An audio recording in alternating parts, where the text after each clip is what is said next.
Mariing kinundena ng ilang miyembro ng Makabayan Bloc ang naging hakbang ng Senado na i-archive ang impeachment complaint laban kay Vice President Sara Duterte. Ito'y sa kabila ng patuloy na panawagan na panagutin sa impeachment case, kaugnay ng questionableng paggamit nito ng confidential at intelligence funds mula sa kanyang tanggapan at noong siya pa ang kalihim ng Department of Education. Bigo tayo sa ginawa ng Senado kagabi.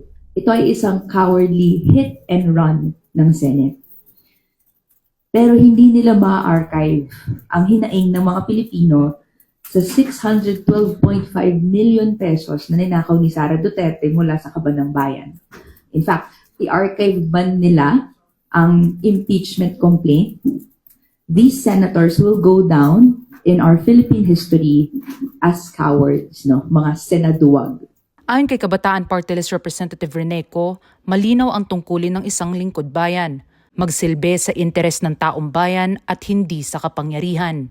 Aniya maghahain din ng Makabayan Bloc ng motion for reconsideration sa Korte Suprema. Tila naging mabilis ang naging desisyon ng Senado para kay ACT Teachers Party List Representative Antonio Tino.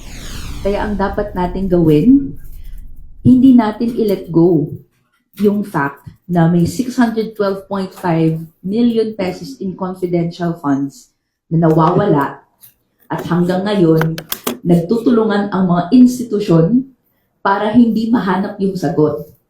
Ayon kay Representative Tino, tila hindi umano pinahahalagahan ng Senado ang bigat ng aligasyon na nakahain laban sa bise. Kinukundi na po natin yung dali-dali at premature na pagpatay ng Senado sa articles of impeachment kagabi. Nakita natin na ang mayorya ay interesado talaga na protektahan si Vice President Sara laban sa lehitimong question kaugnay sa paggamit niya ng confidential funds. Samantala sa gitna ng sesyon sa Senado kagabi, makikita ang ilang mga progressive leaders at mga civil society groups na nag-walkout at nagpakita ng thumbs down bilang tahimik na pagprotesta sa naging desisyon ng Senado.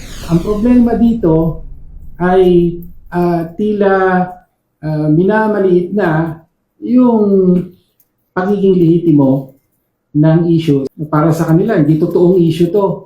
Pero hindi nga ba issue ang 612.5 million pesos na confidential funds at anong nangyari dito? Ikinabahala rin ni ML Party List Representative Laila De Lima ang naging pasya ng Senado. Aniya mas makabubuting hinintay muna ang desisyon ng Korte Suprema sa motion for reconsideration bago in-archive ang kaso.